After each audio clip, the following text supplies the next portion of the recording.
Bismillahirrahmanirrahim. Assalamualaikum warahmatullahi wabarakatuh. Alhamdulillah, salatu wassalamu ala rasulillah wa ala alihi wa sahbihi wa ala. Kita lanjutkan bahasan kita sekarang tafsir surat Al-A'la. Surat Sabbihisma Rabbikal A'la. Al-A'la adalah artinya yang maha tinggi. Dalam riwayat di Musnad Imam Ahmad, namun sanadnya lemah. Kata Ali bin Abi Thalib, karena Rasulullah sallam yuhibbu hadhihi surah. Sungguhnya Rasulullah sallam suka dengan surat ini, surat Sabbihisma Rabbikal A'la. Dan sebagaimana kita ketahui bahwasanya Rasulullah sallam di antara kebiasaannya adalah tatkala salat witir 3 rakaat, yang rakaat pertama beliau baca surat Al-A'la, kemudian yang kedua Qul ya ayyuhal kafirun, dan yang ketiga Qul huwallahu ahad. Dan ini kebiasaan Nabi sallallahu alaihi wasallam dan bahkan salah satu sunnah Nabi sallallahu alaihi wasallam.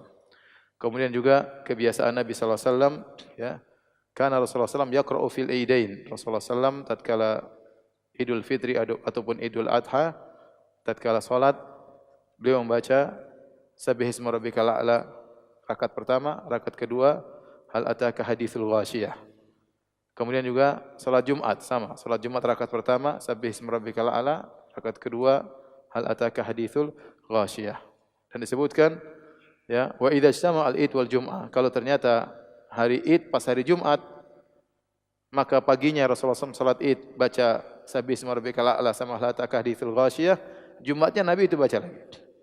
Jadi Nabi suka sekali baca surat Sabbihisma Rabbikal A'la. Dan Nabi SAW memilih tempat kondisi-kondisi di mana kaum muslimin sedang berkumpul, seperti hari Jumat, Idul Fitri ataupun Idul Adha. Maka Nabi membacakan surat Sabbihisma Rabbikal A'la. Dan ini menunjukkan bahwasanya surat ini dipilih oleh Nabi SAW untuk pas berkumpulnya kaum muslimin karena kandungannya yang sangat dalam, ya. Maka perlu kita mengetahui isi kandungan dari surat ini.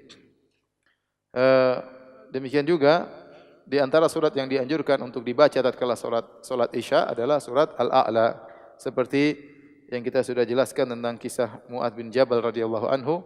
Tatkala dia salat Isya bersama Nabi sallallahu alaihi wasallam, kemudian dia pergi ke kampungnya, dia jadi imam. Dia baca surat Al-Baqarah, ya. Akhirnya makmum ada yang menyelesaikan sendiri.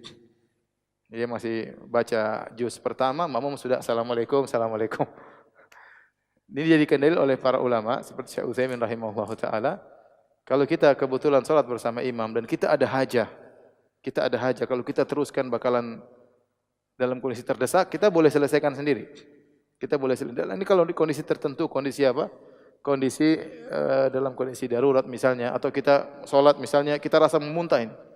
Kalau kita tidak selesaikan, mau tunggu imam baca lama, kita bakalan apa? Muntah, kata para ulama. Boleh kita selesaikan sendiri. Udah ruku, assalamualaikum, assalamualaikum, keluar muntah. Selesai salat sendiri, enggak ada masalah.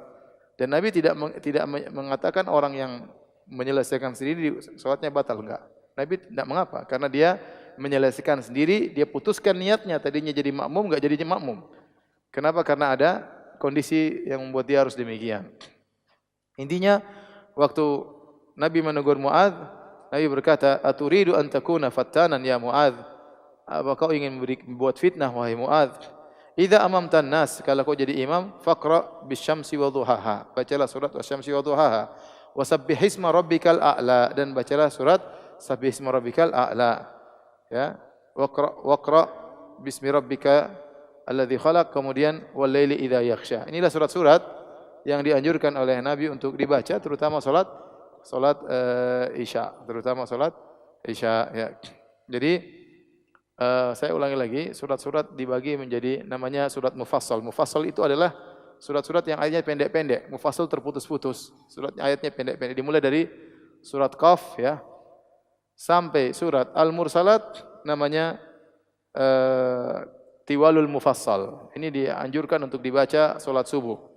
Surat Qaf, surat Ar-Rahman, Al-Hadid, ya, terus sampai surat Al-Hasyr, terus sampai surat Al-Mursalat.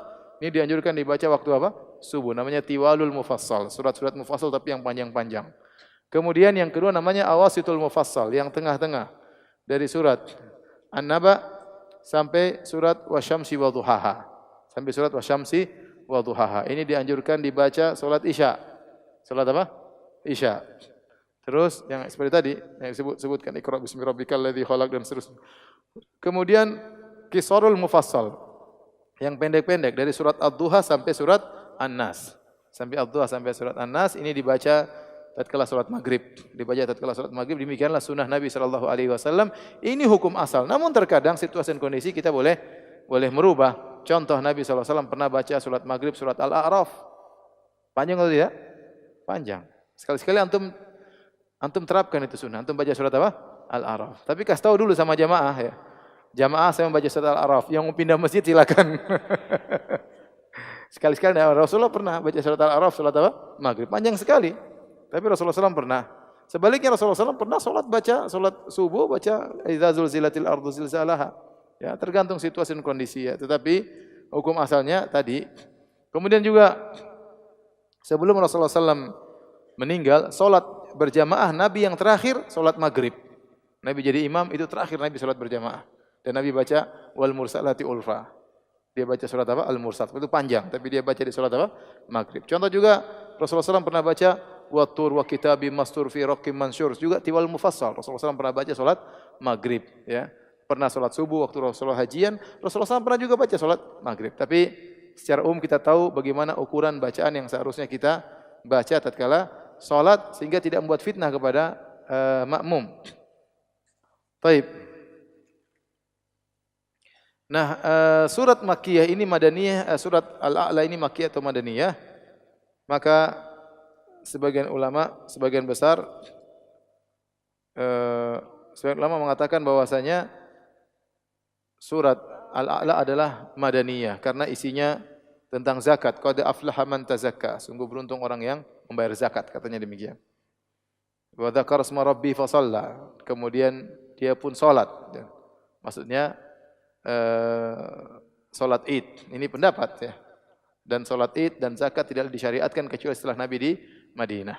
Namun jumhur ulama berpendapat bahwasanya Al-A'la adalah surat Makkiyah. Surat Makkiyah. Dalilnya lihat halaman 297. Kata Al-Bara' bin Azib Al-Ansari radhiyallahu anhu, "Awwalu man qadima alaina min ashabina sallallahu alaihi wasallam Mus'ab bin Umair." Yang pertama datang kepada kami Mus'ab bin Umair, wa Ibnu Ummi Maktum. Nabi belum datang, para sahabat duluan datang berhijrah ke Madinah untuk berdakwah, di antaranya Mus'ab bin Umair dan Ibnu Ummi Maktum. Faja'ala yuqri'aninal Qur'ana. Maka mereka berdua, Mus'ab bin Umair dan Ibnu Ummi Maktum mengajarkan kami Al-Qur'an. Tsumma ja'a Ammar wa Bilal wa Sa'ad. Kemudian datang Ammar, Bilal, Sa'ad bin Abi Waqqas, kemudian Umar bin Khattab bersama 20 orang yang lain. Kemudian datang Nabi sallallahu alaihi wasallam belakangan. Fama ra'aitu ahlal Madinati fahru bi syai'in farhahum bihi hatta ra'aitu al-wala'ida wasibyan. Ya, yaqulun hadza Rasulullah qad jaa fama jaa hatta qara'tu. Kata Al-Bara' bin Azib, aku tidak pernah melihat penduduk kota Madinah gembira bagaimana gembiranya mereka tatkala menyambut kedatangan Nabi sallallahu alaihi wasallam, sampai anak-anak pun keluar, anak kecil keluar mengatakan inilah Rasulullah sallallahu alaihi wasallam. Ya, sungguh Rasulullah telah datang. Dan tidaklah Rasulullah SAW datang kecuali aku sudah hafal Sabbihisma Rabbikal A'la. Berarti Al-Bara' bin Azib sudah bisa baca Sabbihisma Rabbikal A'la sebelum Nabi berhijrah. Paham? Ini sisi pendalilannya. Dia sudah diajari oleh Mus'ab bin Umair dan Ibnu Ummi Maktum tentang surat Sabbihisma Rabbikal A'la sebelum Nabi berhijrah. Kalau begitu, surat Sabbihisma Rabbikal A'la adalah surat Makkiyah, bukan Madaniyah, yang turun sebelum Nabi berhijrah. Karena begitu Nabi datang berhijrah, beliau sudah hafal Sabbihisma Rabbikal A'la. Taib, kita bacakan Sabbihisma Rabbikal A'la. Sabbih artinya sucikanlah. Ya. Dari subhana, ya. Dan sabbih maksudnya secara bahasa Arab artinya sucikanlah atau jauhkanlah Allah Subhanahu wa taala dari persangkaan-persangkaan yang buruk. Oleh karenanya sering Allah menyebutkan subhanah itu setelah menyebutkan tentang kesyirikan. Baru Allah sebutkan subhanah. Ya. Allah tidak memiliki anak, kata Allah subhanah. Ya. Allah tidak punya anak, maha suci Allah. Ya, berarti karena itu kesyirikan. Subhanallahi amma yusyrikun. Maha suci Allah dari kesyirikan yang mereka lakukan. Jadi maknanya subhanallah artinya ya Allah engkau maha suci dari segala kekurangan, dari segala aib, daripada segala kesyirikan yang dilakukan oleh orang-orang musyrikin. Oleh karenanya, ya, Allah Subhanahu wa taala ya tidak sebagaimana disebutkan dalam Alkitab. Kalau antum buka Alkitab, antum mendapati sifat-sifat Allah yang penuh dengan kekurangan. Seperti disebutkan Allah menangis. Allah bisa menyesal dan hatinya pilu dan sedih. Allah menyesal telah menciptakan manusia. Lihat Alkitab surat Kejadian 6 ayat 6 sampai 7. Ya, kalau antum punya buka ya. Kemudian Allah menyesal karena malapetaka yang direncanakan kepada umatnya. Allah menyesal. Kasih kirim banjir, kemudian Allah menyesal. Kenapa saya kirim malapetaka kepada mereka? Lihat kitab Keluaran 32 ayat 14. Dan penyesalan menunjukkan tidak ngerti. Tidak tahu rencana yang ada, kok bisa menyesal? Berarti salah prediksi. Namanya apa? Jadi Allah jahil kalau begitu. Ya tidak. Allah jahil. Kenapa sampai menyesal? Tidaklah dia menyesal kecuali dia salah prediksi. Dan itu banyak, penyesalan Allah sering sekali. Allah menyesal menjadikan Saul sebagai raja Israel. Lihat kitab Samuel 1:15 sampai ayat 35. Kemudian juga di antaranya Allah mencari Nabi Adam yang bersembunyi. Ini juga sudah pernah kita jelaskan dalam kisah Nabi Adam. Dia tanya, Adam kemana engkau? Allah tidak tahu Adam sembunyi di mana. Berarti Allah tidak mengerti. Allah juga tidak tahu Adam dan Hawa makan buah. Kata Allah kepada Nabi Adam dan Hawa, apakah kalian berdua sudah makan buah yang aku larang? Subhanallah. Allah masih nanya sama Adam dan Hawa.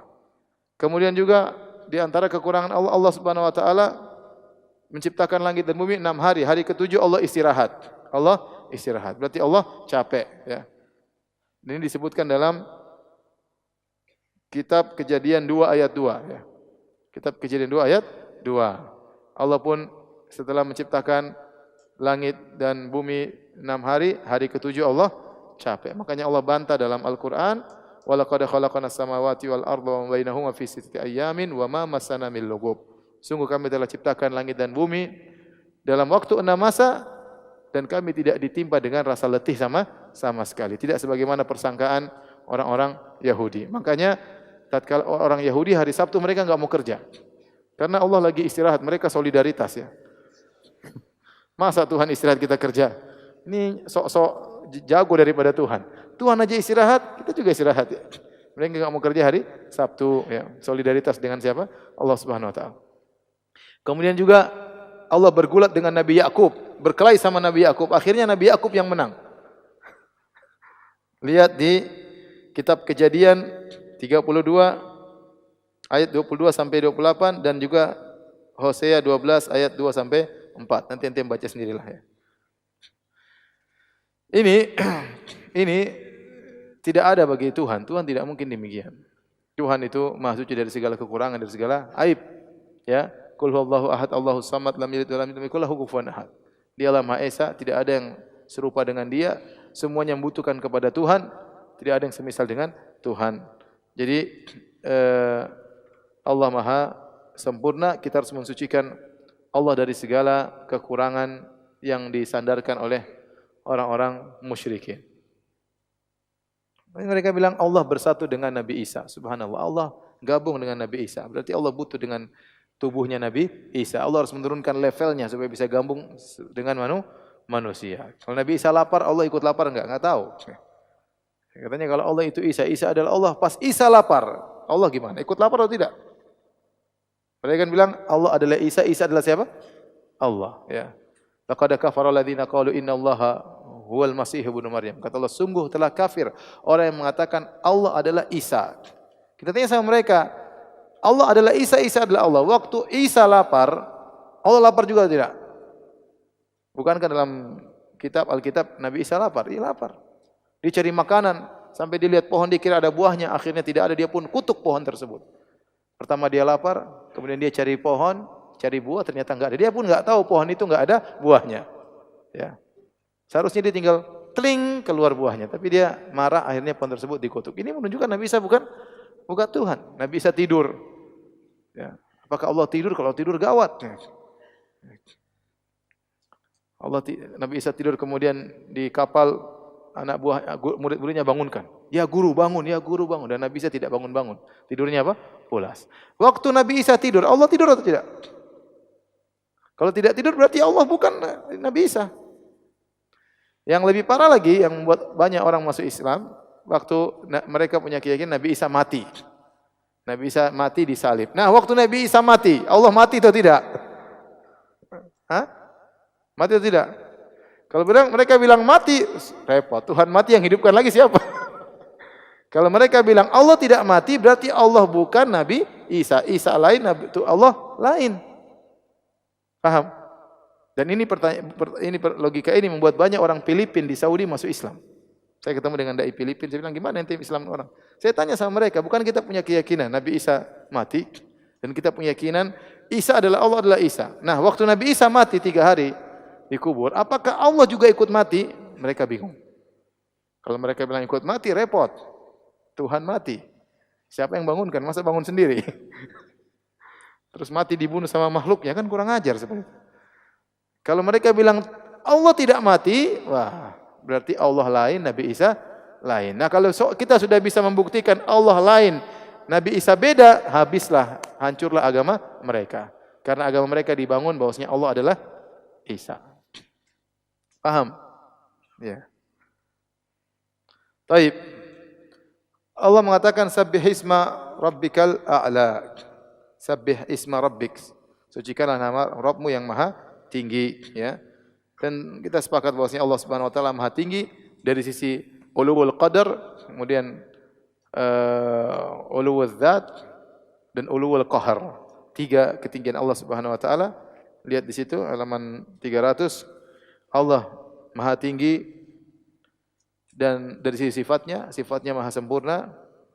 Kemudian yang kedua, Allah maha tinggi atas seluruh makhluknya, artinya seluruh makhluknya di bawah kekuasaan Allah. Wa huwal qahir, dialah Allah yang fauqa ibadi, yang maha kuasa atas segala makhluknya. Tidak ada satu makhluknya pun keluar dari kekuasaannya. Yang ketiga, zat Allah pun maha tinggi. Jadi saya ulangi, Allah maha tinggi dari 3 perkara. Pertama, maha tinggi dari uluwul qadar. Allah Subhanahu wa taala sifat-sifatnya sempurna semuanya. Maha mendengar, maha melihat, ya, maha ilmu, maha bijak, ya, semuanya sempurna. Jadi dia maha tinggi dari sisi sifat-sifatnya. Yang kedua, Allah maha tinggi al-qahiru fauqa ibadih, seluruh makhluknya di bawah kekuasaan Allah. Tidak ada satupun makhluk yang keluar dari kekuasaan Allah Subhanahu wa taala. Maha tinggi, tidak ada yang mengalahkan ketinggian Allah. Yang ketiga, Allah maha tinggi dari sisi zat. Zatnya maha tinggi di atas arsy, di atas langit yang ketujuh, dan ini adalah fitrah semua orang manusia kalau berdoa mengadakan tangan ke atas karena mereka tahu Tuhan mereka berada di atas, dan ini ijma' para ulama dan para sahabat. Kemudian kata Allah Subhanahu wa taala, lihat halaman 302. Alladzi khalaqa fasawwa, yang telah menciptakan dan telah menyempurnakan, ya. Dan benar, ya, Allah membuat ciptaan Allah itu Allah, ciptaan Allah yang luar biasa, semuanya sempurna. Ya, hewan-hewan sempurna seperti itu, manusia lihat bagaimana kesempurnaannya. Kita lihat diri kita saja, wa fi anfusikum afala tubsirun, dan pada diri kalian tidak kalian lihat bagaimana. Ana sering bilang, pergilah ke dokter tanya bagaimana sistem peredaran darah kita, bagaimana sistem pernapasan kita, bagaimana sistem ginjal kita. Semuanya luar biasa. Bagaimana sistem memandang, bagaimana mata ini bisa melihat. Itu semua luar biasa, ya. Semua bagaimana jadi kita, ya, bagaimana kita merasakan sistem indera. Semuanya ini menunjukkan sempurna ciptaan Allah Subhanahu wa taala. Siapa yang bisa bikin kayak begitu? Tidak ada. Tidak ada yang bisa, ya. Kemudian kata Allah Subhanahu wa taala, "Walladzi qaddara fahada", yang menentukan kadar dan memberi petunjuk.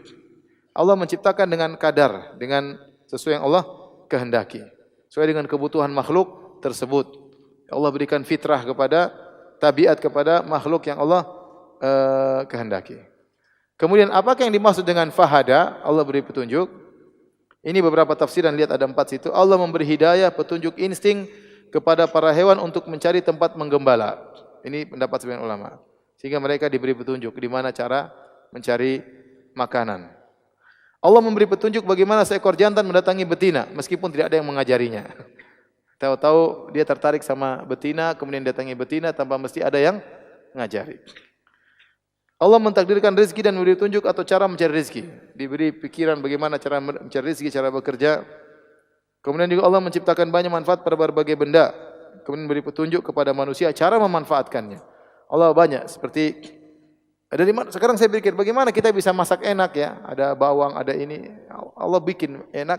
Terus kita dikasih insting orang-orang nenek moyang kita dulu meramu makanan, meramu ini, kemudian herbal misalnya ini obat. Susah kalau mereka mau coba-coba terus, paham ya? Tidak mungkin mereka coba-coba terus. Pasti ada yang ajarin, itu Allah Subhanahu wa taala insting. Dibuat insting sehingga oh ini obat ini. Oh ini obat ini. Sampai akhirnya menjadi obat-obatan kimia. Tidak ada berita cerita bahwasanya setiap obat dicoba. Itu tapi rata-rata eksperimen belakangan, tapi rata-rata ada insting yang buat mereka akhirnya tahu ini obat ini, tahu ini obat ini, semuanya itu diajari oleh Allah Subhanahu wa taala. Kambing waktu melahirkan anaknya, kemudian anaknya cari susu ibunya. Siapa yang ngajarin anaknya? Siapa yang ngajarin anaknya? Enggak ada. Allah langsung kasih dia insting, langsung dia cari susu ibunya. Antum kalau punya anak lahir, ya, begitu langsung ditempelkan mulut puting ibunya, langsung dia sedot. Ya. Siapa yang ngajarin dia? Kalau ketemu kayak begini sedot ya. Enggak ada yang ngajarin. Enggak ada yang ngajarin. Allah yang ngajarin. Ya. Makanya kalau antum datangkan seluruh profesor di muka bumi ini, suruh ngajarin anak ini yang umur 1 hari, suruh ngajarin sesuatu, enggak mungkin dia bisa paham. Padahal untuk taruh di mulut kemudian nyedot itu ilmu. Seandainya kalau Allah tidak ajarin, biar satu profesor satu dunia ini kumpul ngajarin dia, ingat ya, pokoknya kalau ketemu bentuk bulat-bulat itu langsung sedot. Dia enggak bakalan paham. Dia enggak bakalan apa? Paham. Tapi Allah yang memberi petunjuk sehingga langsung dia seperti itu. Banyak, jadi menunjukkan Tuhan itu ada. Coba bagaimana kita pikir bagaimana seorang laki-laki tertarik sama perempuan. Ini syahwat yang ciptakan siapa? Allah Subhanahu wa taala. Ya akhi, subhanallah. Hewan jantan suka dengan betina. Sapi jantan lihat sapi betina tertarik tidak? Tertarik. Lihat cewek dia enggak tertarik sapi itu. Padahal lebih cantik cewek daripada sapi. Tapi dia enggak tertarik. Dia tertariknya sama apa? Sapi. Subhanallah. Padahal lebih cantik cewek loh. Tidak punya kelainan apa enggak? Dia sukanya sama sapi yang bentuknya besar gini, itu dia suka seperti itu. Mereka lihat perempuan cantik kemudian bersolek, dia enggak tertarik. Nah, kita apalagi lihat sapi, mana tertarik sama sapi? Tapi maksud saya, ini semua menunjukkan ada Tuhan yang memberi petunjuk ya, bahwasanya ini suka dengan ini suka dengan ini ya. Ya, kalau ada manusia suka ya, untuk kelainan namanya ya. Tapi asalnya bahwasanya syahwat itu yang ciptakan Allah Subhanahu wa taala. Ya. Dan kita tahu itu meskipun misalnya laki-laki disimpan di mana, enggak dipertemukan dengan cewek. Dia pernah tahu namanya cewek. Tahu dia muncul nanti lihat cewek, pasti dia tertarik dengan sendirinya. Pasti dia tertarik dengan apa? Sendirinya. Karena ada syahwat yang Allah ciptakan, ada Tuhan yang mengarahkan agar laki-laki suka dengan apa? Perempuan. Kemudian kata Allah Subhanahu wa taala, "Walladzi akhrajal mar'a." Dan yang menumbuhkan rumput-rumputan. Rumput-rumput itu banyak. Rumput warna ini, warna indah, tumbuh-tumbuhan banyak.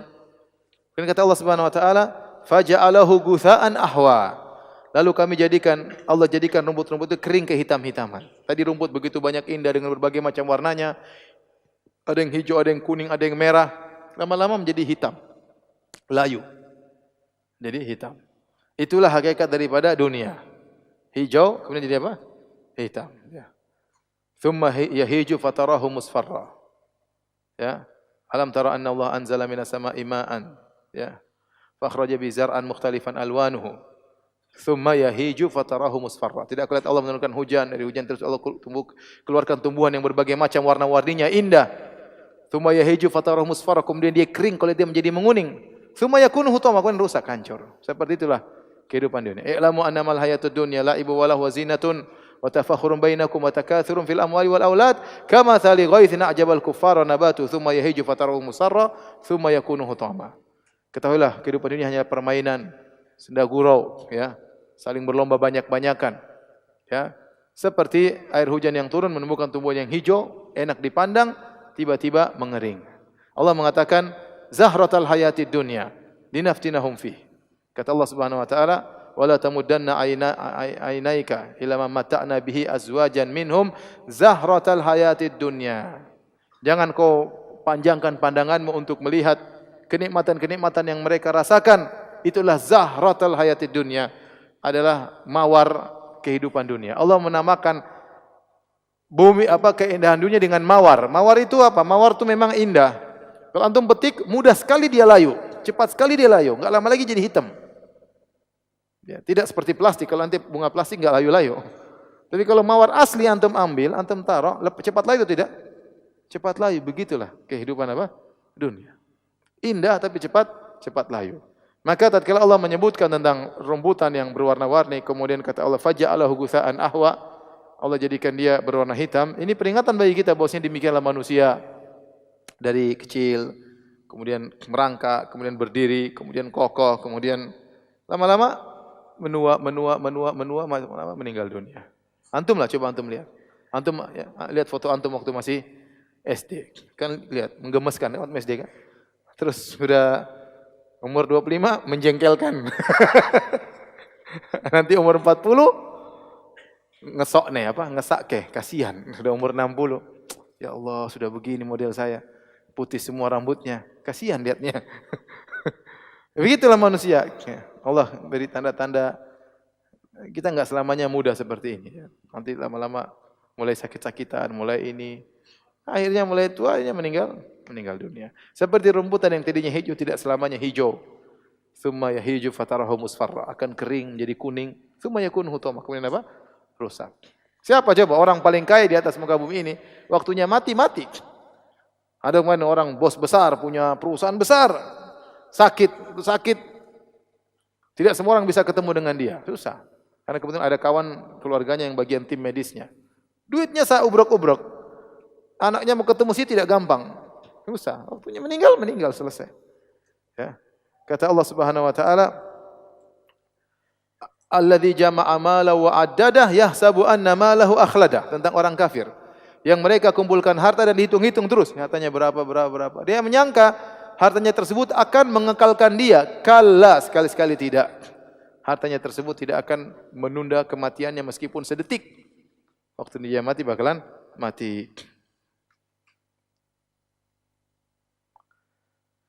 Jadi jangan terpedaya dengan kesehatan yang kita miliki, dengan umur yang kita miliki, semua itu akan sirna. Kemudian kata Allah Subhanahu wa taala, "Sanuqri'uka falatansa."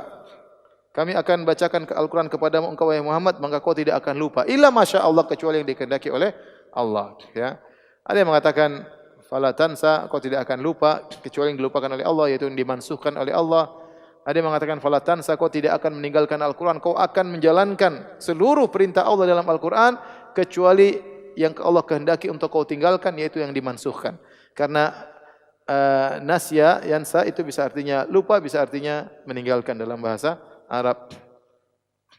Jadi Allah yang buat Nabi hafal. Makanya Allah mengatakan la tuharrik bihi lisanaka lita'jala bihi. Waktu Jibril ngajarin Al-Qur'an, nurunkan wahyu, Nabi gerak-gerakkan mulutnya supaya Nabi mau menghafal. Kata Allah, enggak usah, dengar aja.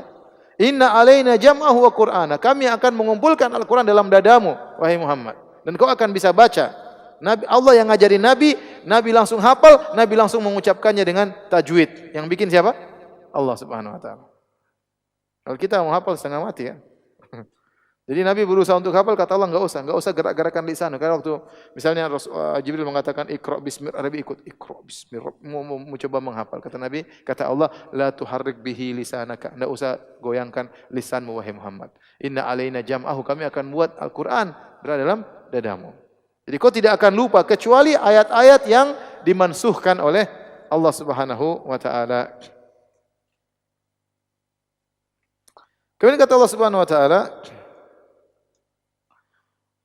wa nuyassiruka lil yusra, dan kami akan beri engkau taufik kepada jalan yang mudah, ya. Di sini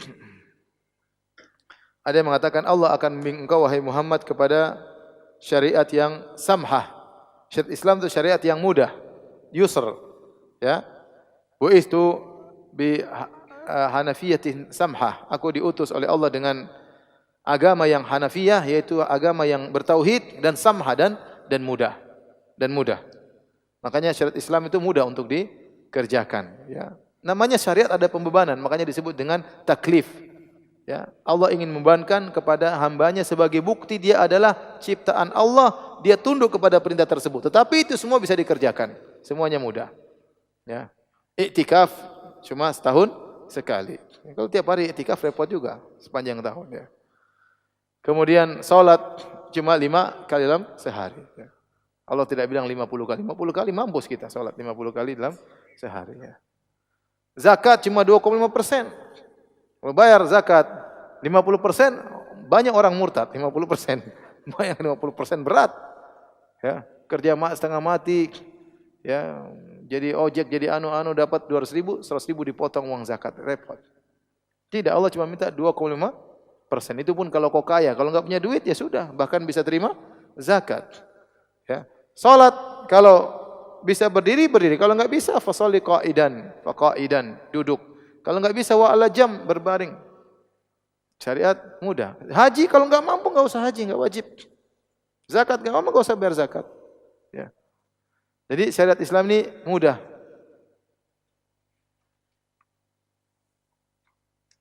Kemudian kata Allah Subhanahu wa taala, "Fadzakir in nafa'atiz dzikra." Sebab itu berilah peringatan karena peringatan itu bermanfaat. Fadzakir in nafa'atiz dzikra. Ini ayat ini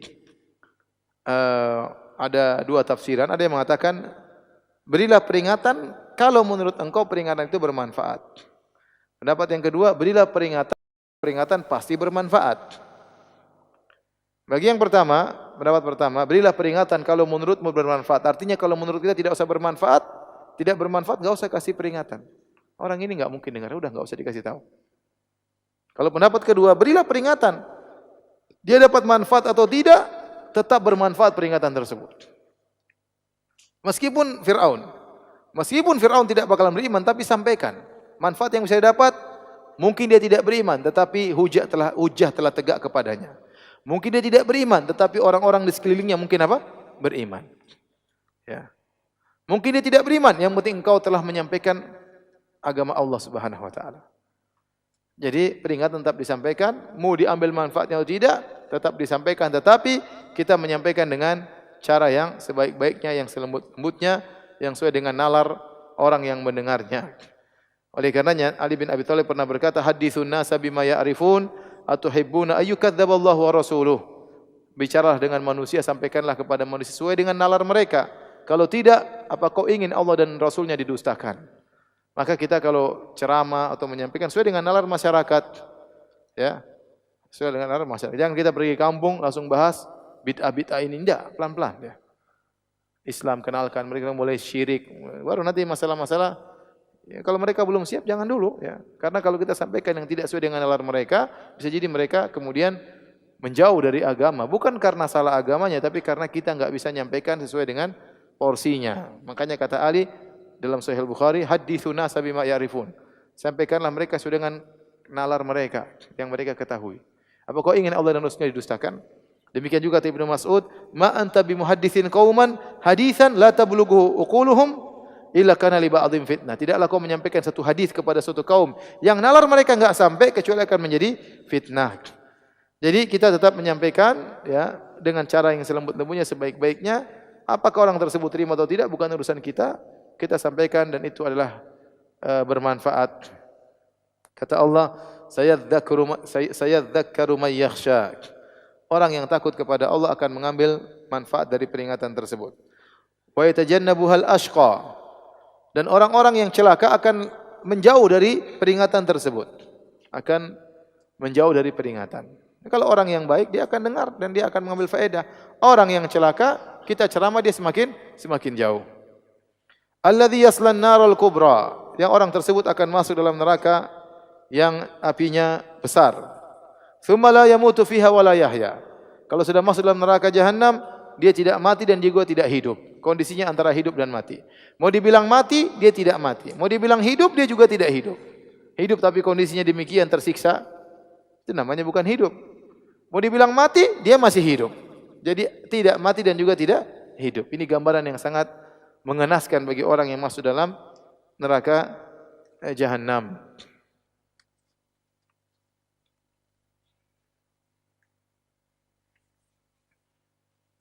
Biar cepat selesai, kita loncat-loncat ya. Antum baca sendirilah ya. Udah bukunya udah dibeli enggak dibaca sayang.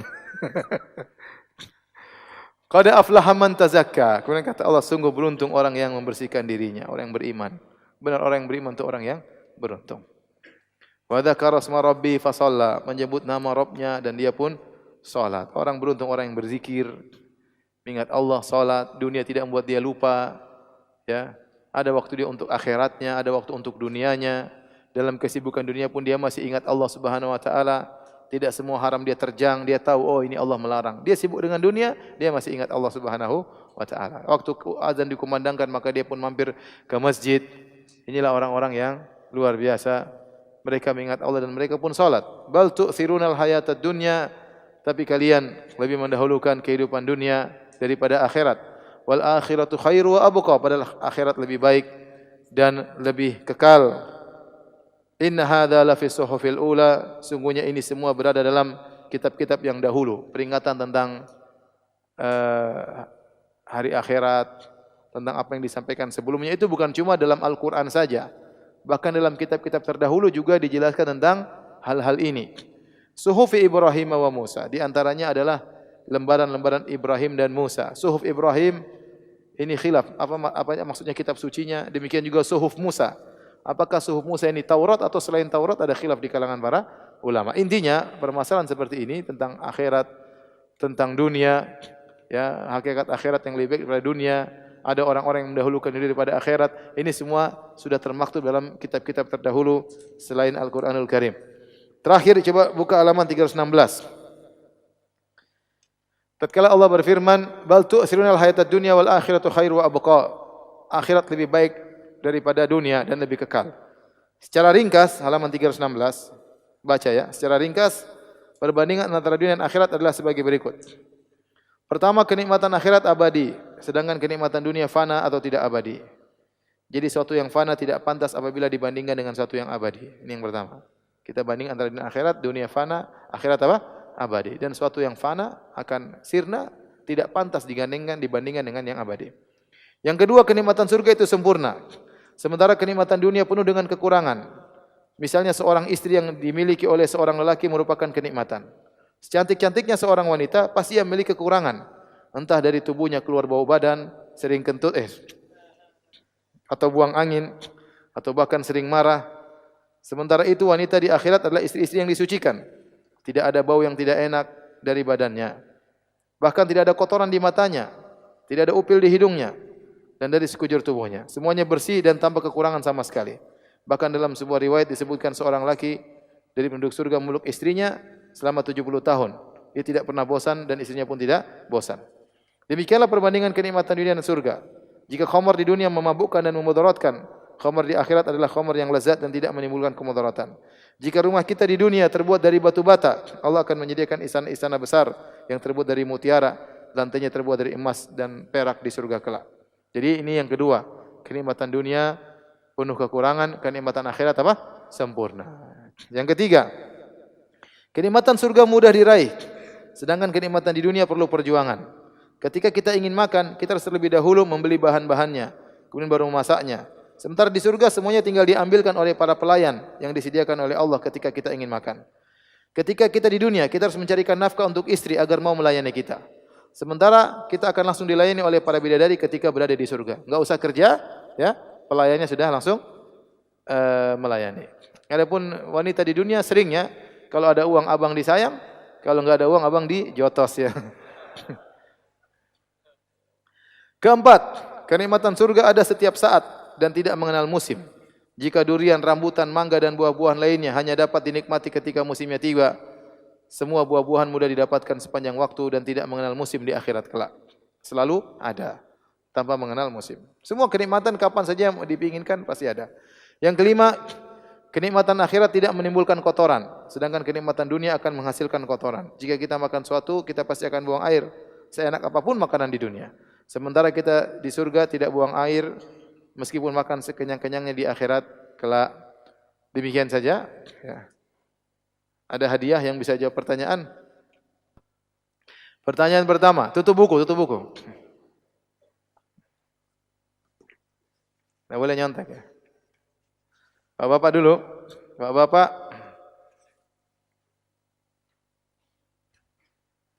apa maksud Allah? Firman Allah Subhanahu wa taala, "Walladzi akhrajal mar'a faja'alahu gutsa'an ahwa." Yang telah mengeluarkan rumputan kemudian menjadikan rumputan tersebut menjadi hitam. Siapa maksudnya? Silakan. Berdiri, berdiri. Cepat. Nama, umur, berapa? Jomblo. Coba. Maksudnya apa? Kenapa kehidupan? Masya Allah. Kehidupan awalnya indah. Keindahannya cuma apa? Sesaat. Masya Allah. Nanti masih umur 17 tahun, belum ngerti.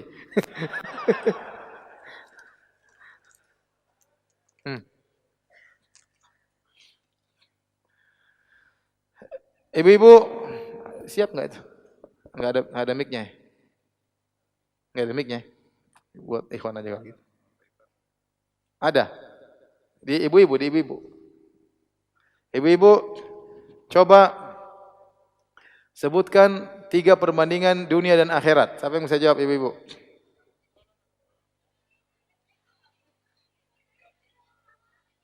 Nggak ada mic-nya kali? Ibu-ibu, nggak ada. Rame ya? Ibu-ibu, sebutkan 3 perbandingan dunia dan akhirat. Bismillah. Yang pertama, kehidupan di akhirat itu lebih sempurna dibandingkan di dunia. Yang kedua, kehidupan di surga itu tidak ada kotoran di dalamnya. Contohnya apa?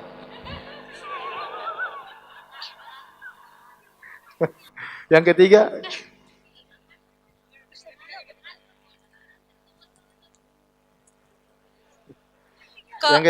Kehidupan di surga mudah diraih. Oh iya, Masya Allah. Ini hadiahnya ya. Ini hadiahnya. Masya Allah. Kemudian, Bapak-bapak, kata Allah Subhanahu Wa Taala, ya, Fadzakir inna fa'ati dzikra. Itu ada 2 pendapat. Coba sebutkan. Ya, silakan. Berdiri. Siapa nama, umur berapa? Umur? Jomblo. Ya, silakan. Ya, pendapat pertama. Yang kedua. Masya Allah, Masya Allah. Silakan. Jazakallah khair. Ibu-ibu.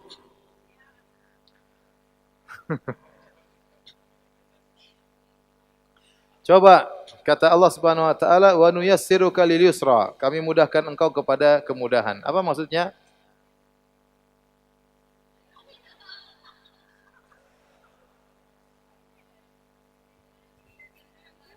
Susah ya? Ibu?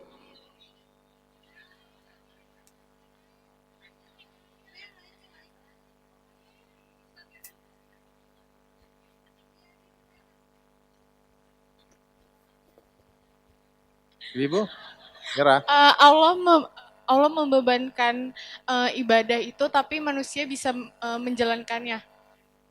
Maksudnya?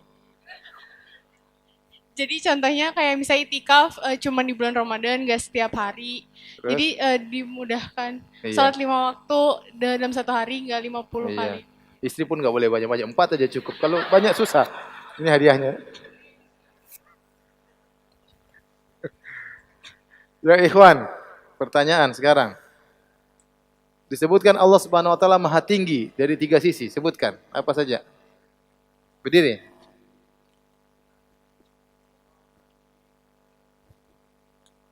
Terus?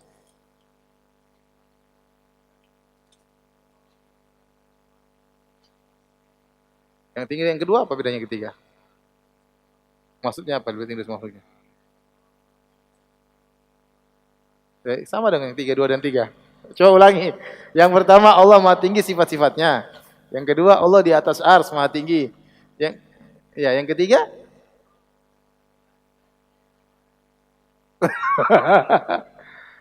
Maksudnya tidak ada seorang makhluk pun yang bisa keluar dari kekuasaan Allah. Jazakallah khair. Sudah demikian saja. Ada yang bertanya? Besok salat tarawih 2 ronde ya. Ronde pertama seperti biasa 1 juz, tapi tidak ada witir 8 rakaat. Ronde kedua jam setengah 2. 1 juz juga, witirnya nanti jam setengah 2 itu ya. Ya. Setuju atau tidak? Hah? Enggak setuju enggak apa-apa. Tapi demikian saja. Subhanakallah bihamdik asyhadu an la ilaha illa anta astaghfiruka wa atubu ilaik. Assalamualaikum warahmatullahi wabarakatuh.